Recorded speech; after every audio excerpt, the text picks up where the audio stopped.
ఆశ్చర్యం నిజంగా. పోలీసుల దగ్గరుండి పోలీసుల ఆధ్వర్యంలో వాళ్ళ సమక్షంలో జెడ్పీ చైర్మన్ మహిళ, స్థానిక జెడ్పీటీసీ సభ్యురాలు పరిస్థితి అది. మళ్ళీ మహానటి అని చెప్పి రివర్స్ ఆమెను అంటారు. ఎవరు మహానటులు? దానవీర సూరకర్ణ కన్నా గొప్పగా యాక్టింగ్ చేస్తూ ఉన్నాడు చంద్రబాబు నాయుడు. ఎన్టీఆర్ ఎక్కడికి వెళ్ళిపోవాలి, చంద్రబాబు నాయుడు గారు లైవ్ యాక్షన్ ముందు. ఈ ఘటనలో నాగార్జున యాదవ్ అనే మరో జెడ్పీటీసీ భర్తను కూడా కొట్టారు దారుణంగా.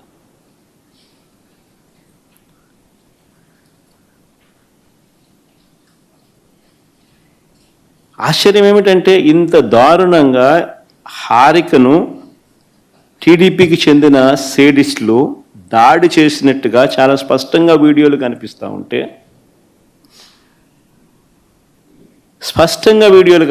ఉంటే ఇప్పటి వరకు ఎంతమంది మీద కేసులు పెట్టారు? ఇప్పటి వరకు ఎంతమందిని అరెస్ట్ చేసినారు?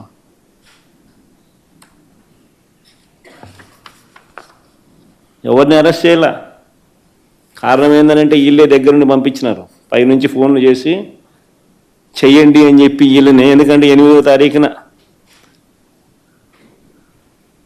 పేరుని నాని ఏదో ఒక సినిమా డైలాగుల గురించి ఏదో మాట్లాడాడట. 11వ తారీఖున ఇది 2 రోజుల తర్వాత 3 రోజుల తర్వాత ప్రోగ్రాము జరుగుతూ ఉంది గుడివాడలో. చంద్రబాబు నాయుడు గారి రీకాలింగ్ చంద్రబాబు మేనిఫెస్టో కార్యక్రమానికి వీళ్ళు అటెండ్ అవుతున్నారు.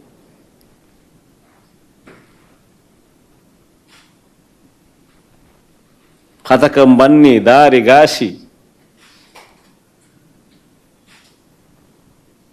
పోకమునిపే దారిలో ఏం చేస్తూ ఉంటారు? ఆశ్చర్యం ఏంటంటే కళ్ళ ముందర కనిపిస్తూ ఉన్న ఈ వీడియోని పక్కన పెట్టి హారిక భర్త రాముపై తప్పుడు కేసు పెట్టినారు. హారిక భర్త రాము తన కారుతో గుద్దాడని.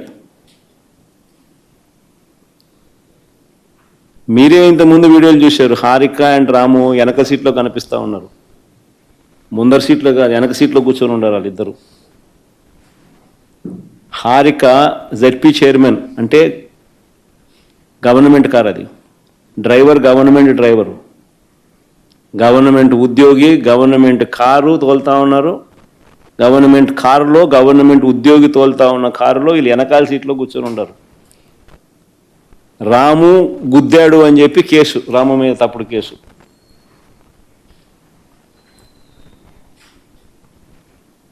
ఒక బీసీ మహిళకు మీరు చేస్తూ ఉన్న గౌరవం ఇదేనా అంటున్నా.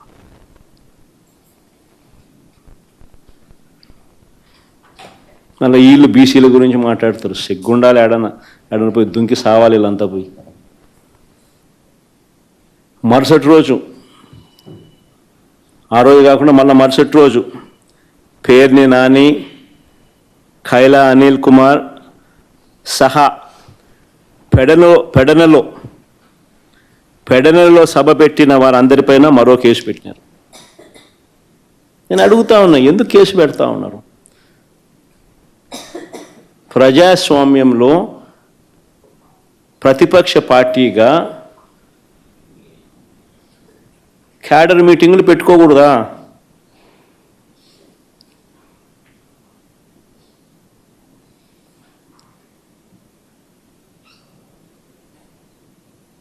చంద్రబాబు నాయుడు గారు చేసిన మోసాలను ఆ క్యాడర్ మీటింగ్లో ప్రస్తావిస్తూ బాబు ష్యూరిటీ మోసం గ్యారంటీ, రీకాలింగ్ చంద్రబాబుస్ మేనిఫెస్టో అని చెప్పి QR కోడ్ రిలీజ్ చేయకూడదా?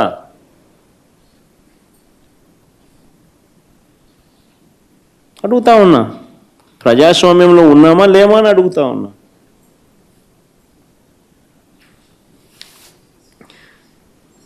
దాడుల నుంచి పోలీసులు రక్షించడం పక్కన పెడితే పోలీసుల సమక్షంలోనే దాడులు జరుగుతూ ఉన్నది కంటికి కనిపిస్తూ ఉంటే ఇది సరిపోదు అన్నట్టుగా దగ్గరుండి పోలీసులే తప్పుడు కేసులు పెడతా ఉన్నారు బాధితులపై. ఇది ప్రజాస్వామ్యమేనా అని అడుగుతా ఉన్నా.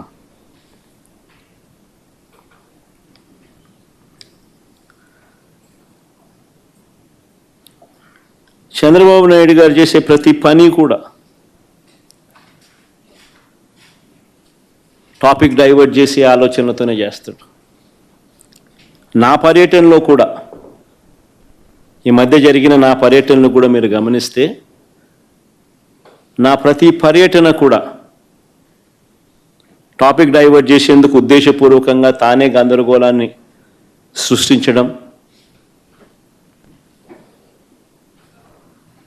ఉద్రిక్తతలను తానే రెచ్చగొట్టే కార్యక్రమం చేయడం కోసం ప్రయత్నం చేయడం, ఇలాంటి కుట్రలే కనిపిస్తాయి.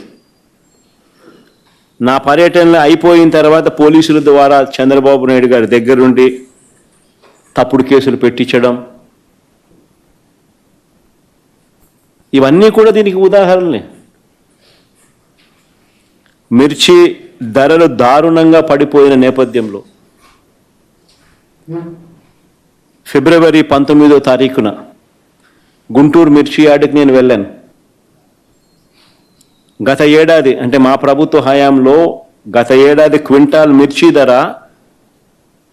21,000 నుంచి 27,000 పలికితే చంద్రబాబు నాయుడు గారు అధికారంలోకి వచ్చిన తర్వాత మిర్చి ధరలు ఏకంగా 8 నుంచి 11,000 పడిపోయాయి. ఆ పడిపోయిన నేపథ్యంలో రైతులు కన్నీరు పెడతా ఉంటే ప్రభుత్వం తరపు నుంచి కనీసం రైతులను పరామర్శించినోడు లేడు.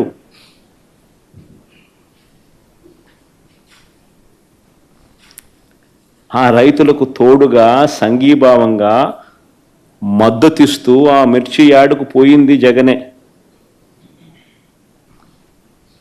అదేమన్నా తప్ప అని అడుగుతా ఉన్నా. అలా పోయినందుకు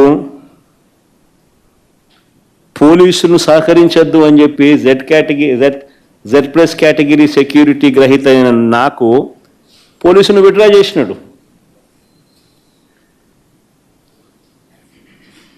అంటే ఆయన 3 వచ్చినప్పుడు police Z plus category security ఇస్తాడు, ఆయన 3 రానప్పుడు జెడ్ ప్లస్ కేటగిరీ సెక్యూరిటీని విత్డ్రా చేసుకుంటాడు.